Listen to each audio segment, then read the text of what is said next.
I'm not sure if it's now tip number 8 or we already had 8 or 7. I really don't know. I will try to make at least 10.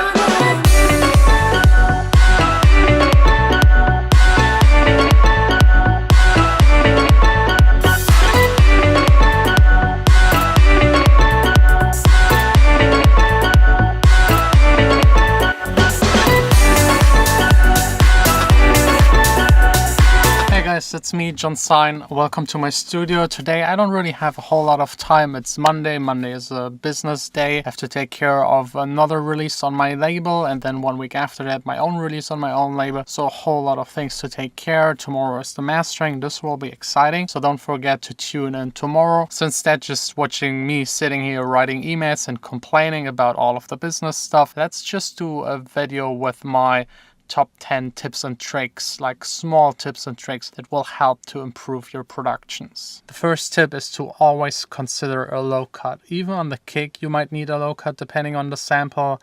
On the bass, on the sub bass, a low cut gives you way more control over the low end. If you record a guitar, you need to low cut it to get rid of the mic rumble and everything else. Same with vocals. And if you don't low cut on almost all of your tracks, of course, depending on what sounds you have, you will end up with a really muddy low end. So consider always a low cut. This doesn't mean there has to be a low cut on every single track. And there is really a big difference between low cutting something at 20 or 30 hertz or low cutting it at 200. So be careful with the low cuts where you place them, but probably almost every single track benefits from low cutting. Just for example, as you can see here in the miniature EQs and Logic, almost every single track has a low cut. And the ones that don't have a low cut will probably get one once I'm finished with the track. Tip number 2 is selecting the right samples, the right sources. If you have a bad singer, you can't do that much to his voice. If his voice doesn't sound good, you can auto-tune it, melodyne it as much as you want to.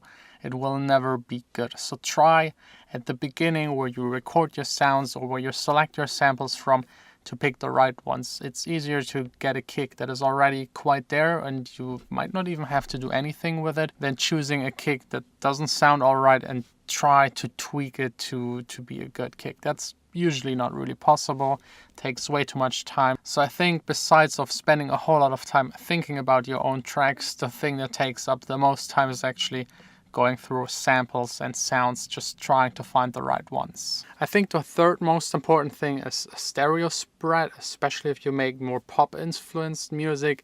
Having a sound that is just wide and sits at the side just sounds nice, gives a lot more space in the middle for the vocal as well as for the kick and maybe also for the snare, depending if you choose to make the snare wide or not. That's really up to preference. I opened here 3 plugins that I really like to use to spread out things. I use the sample delay, that's a Logic plugin.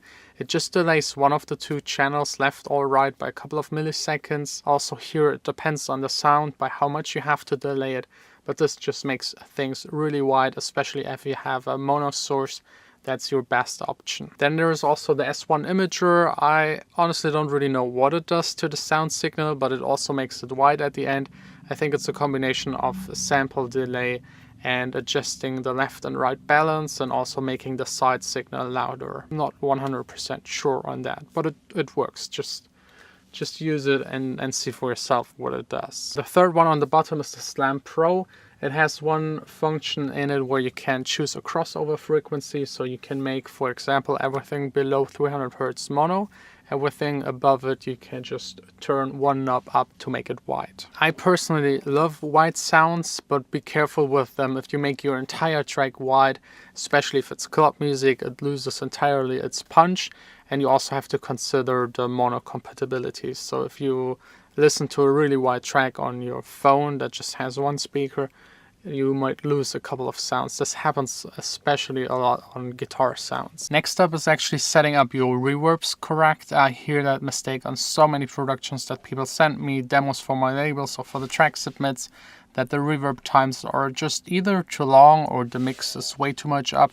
So you need to find the right balance for the right element. You have to place it in your mix with reverb, you can set things back in the mix or also put them more in the foreground depending on how much reverb you use and how long it is. It's really all about timing. If you set the decay time wrong, it will just sound awkward. If you use the wrong room, it sounds like in a bathroom. If it's too small, if it's too big, like in a church. So be way more accurate with setting your reverbs. It makes a huge difference. I've just opened up my two favorite reverb plugins, the Valhalla Vintage Verb and the Pro R by FabFilter.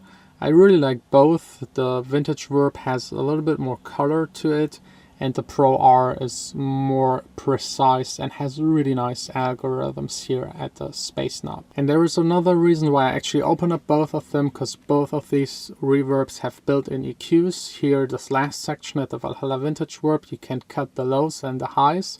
And the Pro R is even way more complex. You have like a full EQ built into it, and something that is pretty new, a built-in EQ to EQ the decay rate. And with the reverbs and actually every other send effect that you have, you also need to consider to low cut it or to EQ it, or even to add reverb to the send. If you have like a delay effect and it's a send and you don't put that send with the delay again into a send with a reverb, it will be just dry and sounds awkward. If you have like a synthy sound with a delay, the synthy sound has reverb on top, but the delay doesn't have any reverb and sits at a different spot in the mix. It is really something I hear on a lot of tracks and it just sounds awkward, so try avoiding that. I think this was already tip number 7, sending your sends to reverbs. Number 8 would be actually tuning things. I hear a lot of tracks that have percussions in them that are not tuned to the key of the track, that just jump out and sound awkward. Same with the kick. The kick is an instrument, it needs to be tuned. A lot of people forget about that. The by far easiest way to find out the note of your kick is to use an analyzer. For example, here Span, it's a free plugin. If you don't have it yet,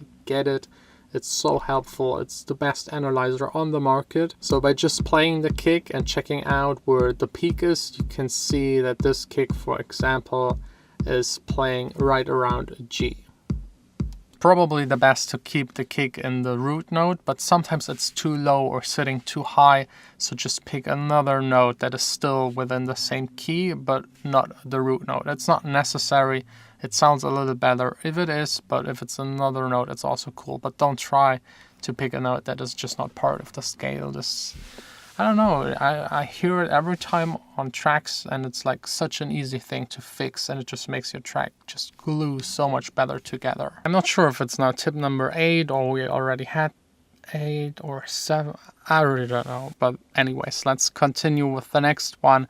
And that is actually the decay, release and attack times of your synthesizer sounds. This right here is Diva, one of my favorite software synthesizers. You can adjust, as with almost every other synthesizer, attack, decay, sustain. And yeah, release is here just a button, but you can switch it to analog and then also get it here, the typical ADSR. And setting those 4 again has so much to do with like timing and getting the timing right. If your synthesizer has too much release, it will muddy up again your entire mix and just sound awkward. Having the sounds a little snappier and adding a little bit more reverb instead is usually the way to go, so keep that in mind, check it. Even if you go through presets, the first thing I usually do is trying out what it sounds like, adjusting the cutoff, and the next thing is actually checking the attack, decay, sustain, and release. The next tip has all to do with those lines with automation. Automation will not necessarily directly make your tracks sound huge and fat, but if things change, it sounds way more interesting. And it's not only automation that will make your sounds sound better, it's also how you arrange the sounds in the mix. If you have, for example, a vocal, a guitar, a piano, drums, then maybe a pad, strings, and everything is playing at the same time, there is no way you can mix it so that it sounds really huge and good. So by trying to avoid having things that are in the same frequency at the same time, your mixing will be just better. So I always have a filter on top of my main synthesizer sounds. Whenever the vocal is getting introduced into the track, I filter down the synthesizer sounds, because way too many producers have one sound that they like and it's then just running from the beginning of the track to the end of the track, without adjusting it to other elements, entering the track, leaving the track. This doesn't really work. You can't do that. That's not possible. A song is usually like 2 minutes 40, 3 minutes 30, 4 minutes 45, a club track even 6 minutes long, and there is no way you can have a sound in it that is not changing over the entirety of the track. That's just boring. Speaking of boring, for me it's now time to take care of those boring business things I mentioned at the beginning of the video, and instead of showing you that, let me just do a nice little montage with equipment, because who doesn't love equipment? Telling you, darling.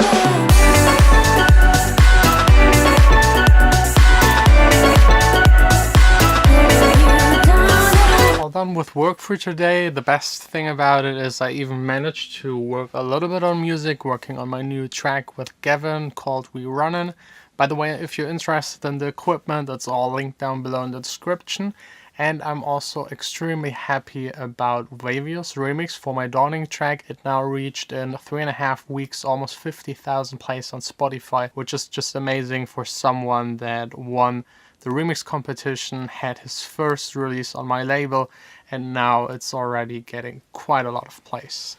Now it's time to head back home. Tomorrow is an exciting day. The final Warning track, the one that I struggled the most with, that I had to redo twice, is finally getting mastered and released on the 1st of September. I hope you enjoyed today's video. Let me know what are your tips that make your tracks sound better and stand out.